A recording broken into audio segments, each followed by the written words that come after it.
Bumagal ang inflation. Ito po yung antas na pagtaas ng presyo ng mga bilihin at serbisyo sa Pilipinas nito po nakalipas na buwan ng Pebrero ayon sa Philippine Statistics Authority o PSA. Ang pangunahing dahilan sa pagbagal sa inflation ang mabagal na pagtaas ng presyo ng pagkain katulad ng gulay at bigas.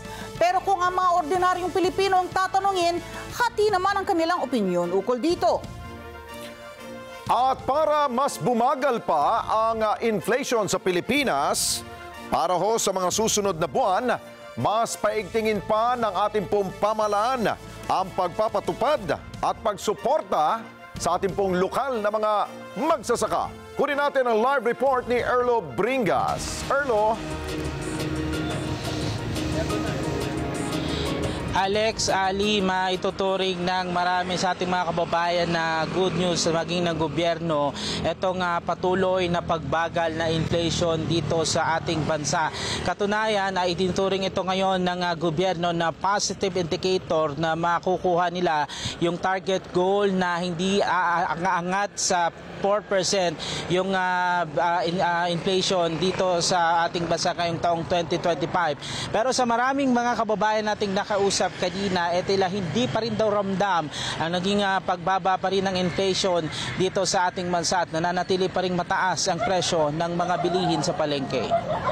Ibinalita ngayon ng Philippine Statistics Authority o PSA na bumagal muli ang inflation sa bansa nitong nagdaang Pebrero 2025. Nasa 2.1% ang naitalang inflation. Mas mababa ito kumpara noong Enero 2025 na umabot lamang sa 2.9%.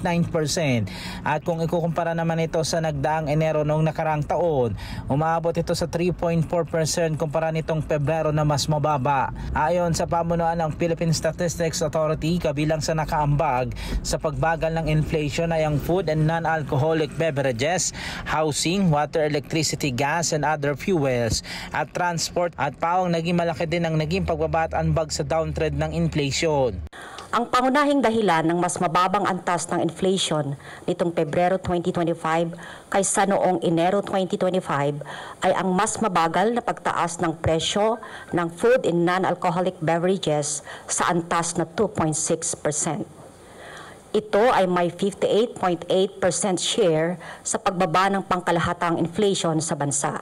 Nagkaroon ng pagbaba sa presyo sa ilang pagkain kaya naging malaki ang ambag nito sa downtrend. Isa na nga dyan ang pagbaba ng presyo ng bigas dahil sa ipinatupad na maximum suggested retail price ng Department of Agriculture at iba pang ginagawa nito mga inisyatibo para mapababa ang presyo ng bigas. Nagkaroon ito ng paghatak sa downtrend ng inflation na isa sa major contributor na pagkain. Kung may papatupad naman ang plano ng Department of Agriculture na maximum suggested retail price din, posibleng magkaroon din ito ng mas mababang inflation sa karne ng baboy.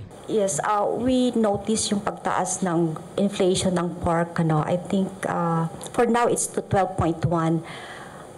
We heard about that news na baka maglagay din ng maximum suggested retail price for pork but hindi pa naman na-implement ito. But we expect pag na-implement ito and given other things constant, it can slow down yung inflation ng pork. Dahil nga sa ipinatupad na MSRP ng Department of Agriculture, posible namang mas bumagal pa ang inflation sa bansa sa mga susunod na buwan.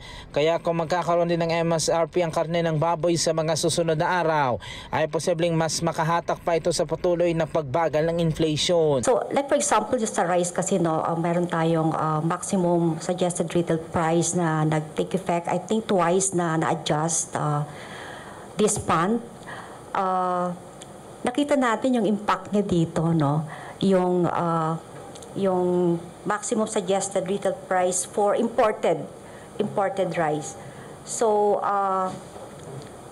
we expect for pork to have the same thing na pag nagkaroon siguro ng maximum suggested retail price, then for pork it might lead to a deceleration or even a negative inflation for pork. Inaasahan naman ng PSA na magkakaroon ito ng malaking impact sa mga susunod na araw sa deceleration o negative inflation sa baboy. Ang Department of Agriculture naman posibleng magpatupad na rin ng MSRP sa presyo ng karne ng baboy sa mga susunod na araw na inaasahang makakatulong sa pagbaba pa ng inflation sa bansa. Well, that's the idea in general, no? But I have to talk to the retailers, the producers, the viajeros para ma-finalize nga. I want to consult everybody para pag-implement, sunod naman lahat, no? Kasi parang kasunduan na matino ng lahat ng stakeholders. Well, the idea is 380 sa Liempo, 360 sa Kasim, tsaka sa Pige, no?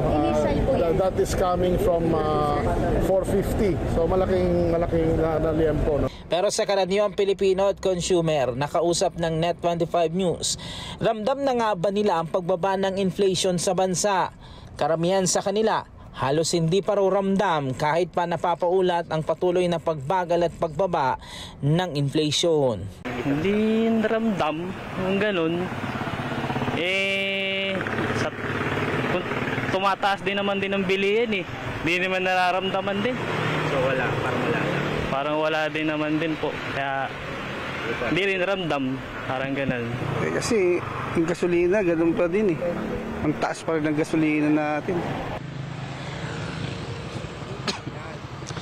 Samantala, Alex, ayon sa Bangko Sentral ng Pilipinas, ay nananatili pa rin naman daw sa 2.5 to 3.3% ng kanilang forecast ng inflation rate o yung target na matupad na inflation rate dito sa ating bansa. At sa kabila niyang kumpiyansa naman ng ating pamahalaan na mananatili itong inflation sa 2 to 4% ngayong 2025 matapos na maitala nga yung average inflation noong 2024 sa 3.2%. Samantala, ang Department of Agriculture naman, yung sinasabi nga natin kanina na posibleng magpatupad ng MSRP ay target nilang maipatupad yan sa March 10 kapag naisaayos nila yung mga dapat na isaayos o yung mismo mga indicators na matatapos na nila para maipatupad yung MSRP sa karne ng baboy dito sa bansa. Alex. Okay, Erlo, anong gagawin nila? Anong tulong na pwede nilang ibigay sa ating mga lokal na mga magsasaka na sila ang driver nito kung bakit bumagal ang ating inflation, lalo na yung gulay?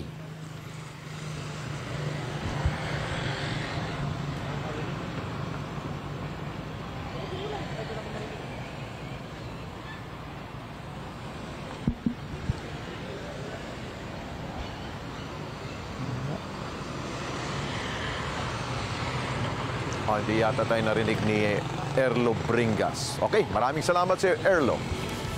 Maraming salamat sa inyo pong pagsubaybay sa Mata ng Agila Primetime. Para malaman ang matatag, matapang at matapat na mga balita, i-follow lamang at mag-subscribe sa @Net25 TV.